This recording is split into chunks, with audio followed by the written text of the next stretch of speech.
கிரஷோலாஜி 101 சீரீஸோடைய next 2 episode தான் இந்த வீடியோவில் பார்க்க போகிறோம். போன எபிசோடில் ஹீரோ ஆக்சுவலி ஹீரோயின் கிட்ட கன்ஃபர்ஸ் பண்ணிட்டு அப்படியே ஹீரோயினி மேலே விழுந்திருப்பார். ஹீரோயினிக்கு கொஞ்சம் ஷாக்காக இருக்கும். அப்படியே அவங்க எப்பயும் போல் கனவு கோட்டை கட்ட ஆரம்பிக்கிறாங்க. இவங்க 2 பேருக்கும் மேரேஜ் நடக்கிற மாரி, அவன் இவங்களுக்கு ப்ரப்போஸ் பண்ணுற மாரி, அந்த மாதிரியான சில விஷயங்களை இவங்க யோசிக்க அப்படியே இவங்க எழுந்திருக்க ஆரம்பிக்கிறாங்க. எழுந்திருக்கும் போது அது மொத்தமே கனவாக இருக்கும். நான் தப்பாக கேட்டிருப்பேன்ற மாரி உங்களுக்கு ஆறுதல் பண்ணியிருக்கேன். அப்படியே ஹீரோ எழுந்திருக்காரு. எழுந்திருக்கும் போது ராத்திரி சொன்ன விஷயம் அவருக்கு ஞாபகம் வருது. அப்படியே ஒரு கிளாஸ்க்கு போக அந்த இடத்துல ஹீரோயினியை பார்க்குறாரு. ஹீரோயினியமாக என்ன பேசுறதுன்னு தெரியாமல், நீ நேற்று பண்ணது ஞாபகம் இருக்கா? நேற்று நீ ஏகப்பட்ட சேட்டைகளை பண்ண, நீ நம்ம ரொம்ப குறும்பு பண்ணன்ற மாரி சொல்கிறாங்க. அதாவது ஒரு பொம்மையை பிடிச்சின்னு அதெல்லாம் விடலன்ற மாரி சொல்ல, அந்த இடத்துல ஹீரோ ஓப்பனாகவே நான் கன்ஃபஸ் பண்ணது உண்மைன்ற மாரி ஒத்துக்க. அப்படியே உங்கள் 2 பேருக்கு கிளாஸ் இருக்குது. அந்த கிளாஸில் 2 பேரும் ஒருத்தர் தான் பார்த்துக்கிறாங்க. ஹீரோயின் இவன் நம்ம கிட்ட நடிக்கிறான்னு சொல்லிட்டு அந்த இடத்த விட்டு எஸ்கேப் ஆகிருப்பாங்க. அப்படியே ஹீரோடைய ஃப்ரெண்டும் நம்ம இந்த இடத்துல சாப்பிட வந்திருக்காங்க. அந்த இடத்துல இவனுமே உனக்கு எந்த மாதிரியான பசங்களை பிடிக்கும்னு சொல்ல, இவங்களுமே எனக்கு பேக் பண்ண தெரிஞ்சவங்கள ரொம்ப பிடிக்கும்னு சொல்கிறாங்க. அவனுமே சரின்னு அந்த இடத்துல நண்டை எடுக்கலான்னு பார்த்தா அந்த இடத்துல நம்ம மேலே நண்டு வந்துடும். அதெல்லாம் அவங்களுக்கு எம்பரஸ் ஆகி அப்படியே வெளியே வந்துடுவாங்க. வெளியே வந்தோடனே அவனுமே மன்னிப்பு கேட்டுருவான். சரி நான் அவங்களும் போயிடுறாங்க, பெருசாக கண்டுக்க. இந்த பக்கம் ஹீரோயினி லைப்ரரிக்கு வந்திருப்பாங்க. எங்கேனாச்சும் உட்காரலான்னு பார்த்தா சீட்டே கிடச்சிருக்காது. அந்த இடத்துல ஹீரோடைய பக்கத்தில் மட்டும் சீட்டு இருக்குது. அங்கே போகலான்னு நினைக்கும் போது அங்கே ஹீரோ இருக்காருன்னு ரியலைஸ் பண்ணிட்டு திரும்பி போகலான்னு பார்க்கும்போது அவர் நான் உனக்காக தான் சீட்டை பிடிச்சி வச்சுருக்கேன்னு சொல்லிட்டு அவங்கள கூப்பிட அவங்கள பக்கத்தில் உட்காரும்போது இவர் ஹீரோவையே பார்த்துன்னு இருக்க. அது ஹீரோயினிக்கு ஒரு மாதிரி இருக்குது. அதால் நீ எதுக்கு என்ன பார்க்குற, படிக்க தானே வந்த படின்ற மாரி அவங்க சொல்ல, அவருமே கிட்ட போய் நான் சொன்னது உனக்கு புரியலையான்ற மாரி இந்த இடத்துல திரும்ப அவர் கன்ஃபர்ஸ் பண்ணதை ஞாபகப்படுத்துகிறாரு ஹீரோயினி கிட்ட. அப்படியே லைப்ரரியில் கரண்ட்டுமே கட் ஆக அப்படியே க்ளோஸ் பண்ண வேண்டிய நேரம் வந்துச்சுன்னு இவங்க அப்படியே வெளியே போகிறாங்க. வெளியே போகும்போது அந்த இடத்துல சில பேர் ஹீரோயினை இடிச்சின்னு போக ஹீரோயினியை இந்த பக்கம் நம்ம ஜே தான் தாங்கி பிடிக்கிறாரு. அப்படியே அவங்க வெளியே போயிட்டு திரும்பி கொஞ்சம் சந்தோஷமாக பேசுகிறாங்க.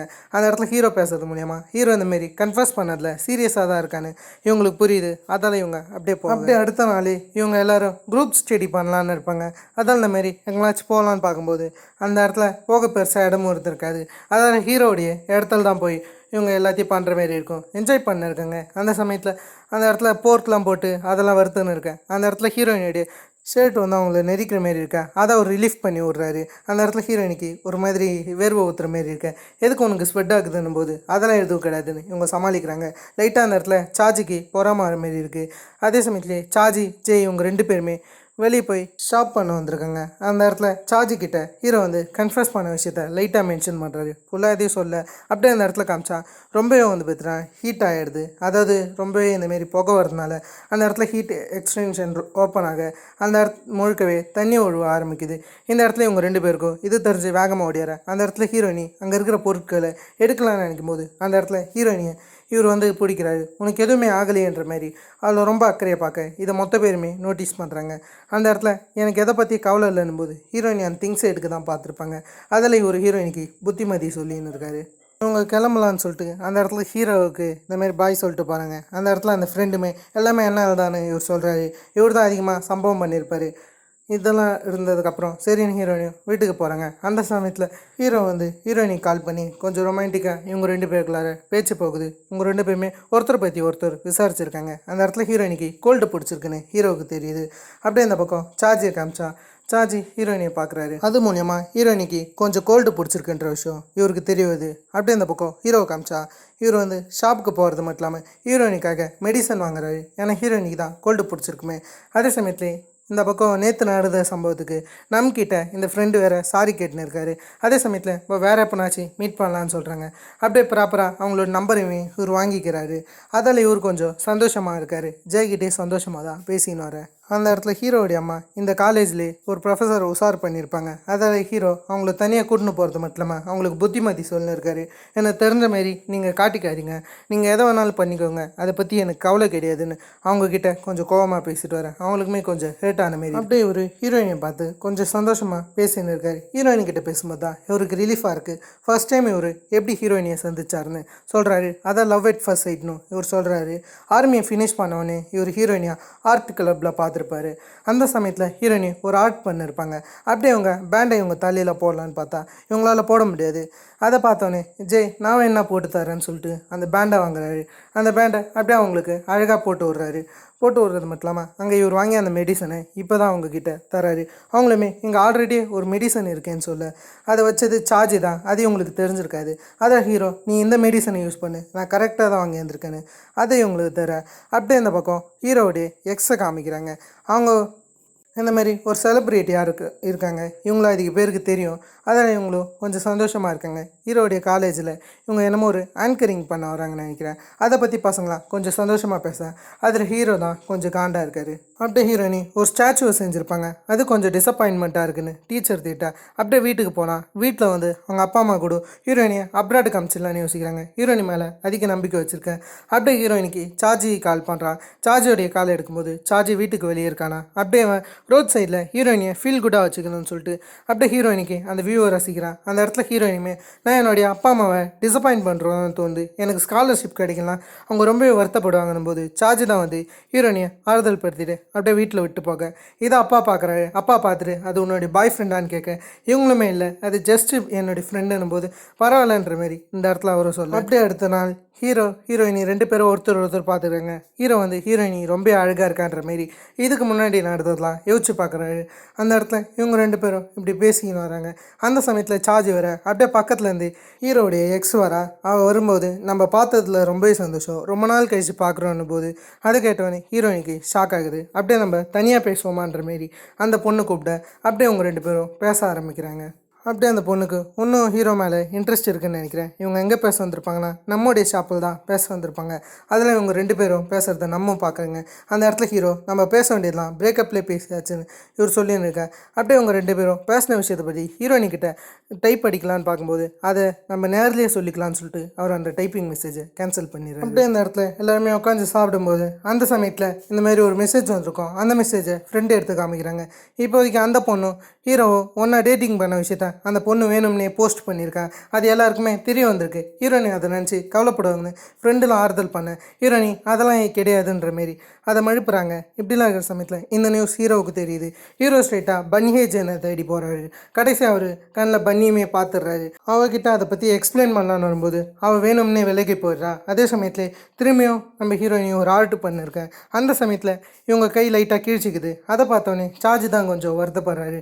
அவர் கொஞ்சம் அக்கறைப்பட இந்த சமயத்தில் ஹீரோயினிக்கு லைட்டாக சார்ஜ் மேலே ஃபீலிங்ஸ் வர மாரி இருக்குது. சரி அதெல்லாம் பரவாயில்லன்ற மாரி அவங்கள அதை மறுத்துடுறாங்க. இன்றைக்கி சார்ஜ் ஃப்ரீயாக இருக்கிறதுனால ஹீரோயினோட டைம் ஸ்பெண்ட் பண்ணுறான். அதே சமயத்தில் அவங்க சிஸ்டரும் இந்தமாரி சார்ஜ் ஹீரோயினி ஒன்றா இருக்கிறதுலாம் ஃபோட்டோ எடுத்துக்கிறாங்க. உனக்கு அந்த பொண்ணு மேலே இன்ட்ரெஸ்டானு இவங்களும் கேட்க அந்த இடத்துல இவனும் கிடையாது, அவள் வெரி ஃப்ரெண்டு தான்ன்ற மாதிரி அதை அகெயின் மழுப்பு தான் செய்கிறாங்க. இப்படிலாம் இருக்கிற சமயத்தில் நம்ம ஹீரோவுக்கு ஹீரோயினி நினச்சி தான் ரொம்ப கவலையாக இருக்குது. என்ன பண்ணுறதுன்னு இவருக்கு தெரியல. சரி அதெல்லாம் அப்புறம் பார்த்துக்கலான்னு சொல்லிட்டு இவர் இப்படி இருக்க அதே சமயத்தில் இந்த இடத்துல சார்ஜி ஒரு கிஃப்ட் தான் இருந்திருப்பாரு. அதோட இவங்க வீட்டுக்கு வரேன், உன்னோட பாய் ஃப்ரெண்ட் தந்ததான்னு சொல்லிட்டு இவங்களும் கேட்குறாங்க.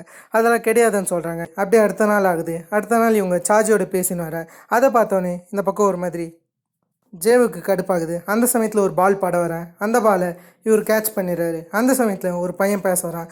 ஆக்சுவலி நான் 4th ஹீரோ ரேங்குன்னு சொல்லியிருப்பேன், ஆனால் ஒரிஜினலி இவன் தான் 4th ஹீரோ போல்.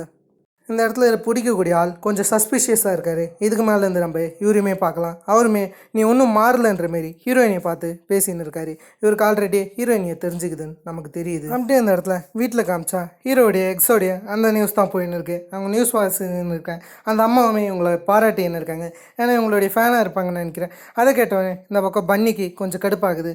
அப்படியே அடுத்த நாள் காமிச்சா ஒரு ட்ராமா நடத்துகிறாங்க. அந்த ட்ராமாவுக்கு ஹீரோயினிக்கு பேரா ஹீரோ தான் வராரு. அவர் ஹீரோயினிக்கிட்ட இந்த மாதிரி நான் தான் உனக்கு பேராக வர போகிறேன்னு டேரக்டர்கிட்ட பேசி தான் வந்திருக்காரு. நம்மக்கிட்ட பேசி எப்படியோ டேரக்டர்கிட்ட பேசி தான் இவர் இந்த இடத்துக்கு வந்திருக்காரு.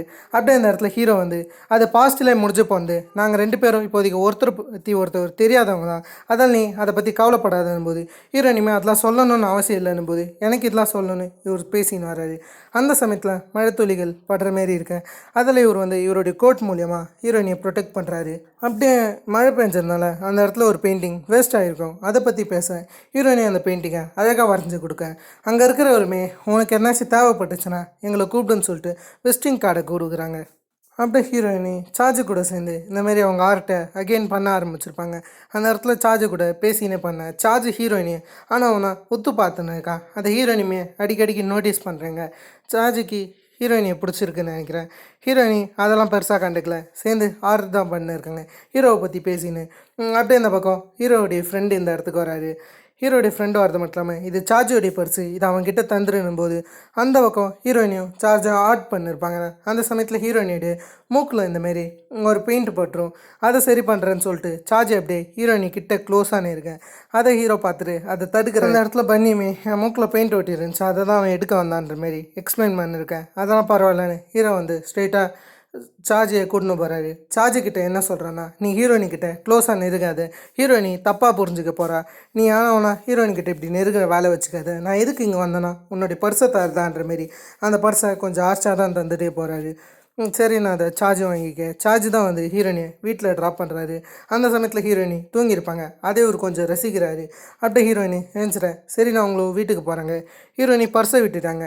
ஆனால் அந்த பர்ஸை சார்ஜ் ஹீரோயினி கிட்ட தராமல் அவனே வச்சுக்கிறான். அப்படியே அடுத்த நாள் காமிச்சான். அடுத்த நாள் ஹீரோடைய எக்ஸு அவனை பார்க்க வந்திருப்பாங்க. 2 பேரும் பேசுகிற மாதிரி இருக்கும். இதை ஹீரோயினி தூரத்துலேருந்து பார்ப்பாங்க. அவங்க ஹீரோவை டின்னருக்கு தான் அப்ரோச் பண்ணியிருப்பாங்க. ஆனால் ஹீரோ அதை கடந்துட்டு போய் அப்படியே அவங்கள பற்றி தான் யோசிக்கிறான். இந்தமாரி அவங்களும் இவங்களும் ஒன்றா தான் இருந்திருப்பாங்க. அந்த சமயத்தில் அவள் தான் எனக்கு பிரேக் வேணும், நான் கொஞ்சோண்டு உன்னை விட்டு போக விரும்புகிறேன்னும் போது எதுக்கு நீ போக விரும்புகிறேன்ற மாரி அவர் கேட்டிருப்பாரு. அவங்க வந்து தான் ஓப்பனாகவே நான் உன்னை பிரேக்கப் பண்ணுறேன்ற மாரி அவங்கள விட்டுட்டு போயிருப்பாங்க. அந்த சமயத்தில் இவருடைய ஃப்ரெண்ட்ஸ் தான் வந்து அவள் அப்ராடுக்கு போயிருக்கிற விஷயத்தையே சொல்லியிருப்பாங்க. அவள் அப்ராடுக்கு போயிட்டாளான்ற மாதிரி இவர் எவ்வளவோ அவளை தேடி இருப்பார். அதுக்கடுத்து தான் ஆர்மி சர்வீஸ்க்கு போய் ஹீரோயினெல்லாம் பார்த்துருப்பாரு. இந்த இடத்துல ஹீரோயினுமே ஹீரோவுக்கு மெசேஜ் அமைச்சிருப்பாங்க. அதை அவன் பார்க்கலன்னு சொல்லிட்டு இவங்க கவலையாக இருக்கு. அந்த இடத்துல சார்ஜி அவன் கவலையை போக்குறேன்னு சொல்லிட்டு இந்த பக்கம் அவன் டின்னருக்கு வரலாம், நாம என்ன வரேன், நம்ம என்ன சாப்பிட போகலாமான்ற மாதிரி இவர் லைட்டாக அப்ரோச் பண்ணுறாரு. அப்படியே இந்த பக்கம் ஹீரோ அப்படியே நடந்து வரும்போது அந்த இடத்துல இவர் அவருடைய எக்ஸை பார்க்க அவங்களுமே வந்து நீ என் கூட சாப்பிட வரலையான்ற மாரி இந்த இடத்துல கேட்க அவர் எதுவுமே பேசாமல் போகலான்னு இருக்காரு. அவங்களுமே நான் ஒன்றும் உன்னை ஃபுல்லாக பிரேக்கப் பண்ணலான்ற மாரி சொல்ல அது எனக்கு தேவையில்லாத விஷயம் நீ இவர் மறுக்க செய்கிறாரு. அவங்களுக்கு ஒன்றும் பிடிச்சிருக்குன்னு நினைக்கிறேன். அப்படியே அந்த இடத்துல ஹீரோயினி ஹீரோவுக்காக வெயிட் பண்ணியிருக்காங்க. ஹீரோ வரமாட்டாருன்னு தான் அவங்க நினைக்கிறாங்க. ஆனால் ஹீரோ வந்துட்டார். அப்படியே இவங்க கை காட்டும்போது அந்த இடத்துக்கு எக்ஸ் வந்துடுறான். அவள் வரது மட்டும் இல்லாமல் கொஞ்சம் எமோஷ்னலாக ஹீரோ கிட்டே பேசின்னு இருக்கேன். நான் அவங்க கூட திரும்ப சேர ஆசைப்பட்றேன்ற மாரி. அதை பார்த்தோன்னே பன்னி சரின்னு அந்த இடத்த விட்டு போகலான்னு இருக்கும்போது இவர் வேகமாக அவள் கையை தட்டி விட்டு பன்னியை பிடிக்கிறது மட்டும் இல்லாமல் அவளை கிஸ் அடிக்கிறதோட இந்த எபிசோடு ஃபினிஷ் பண்ணுறாங்க. Okay, good bye friends.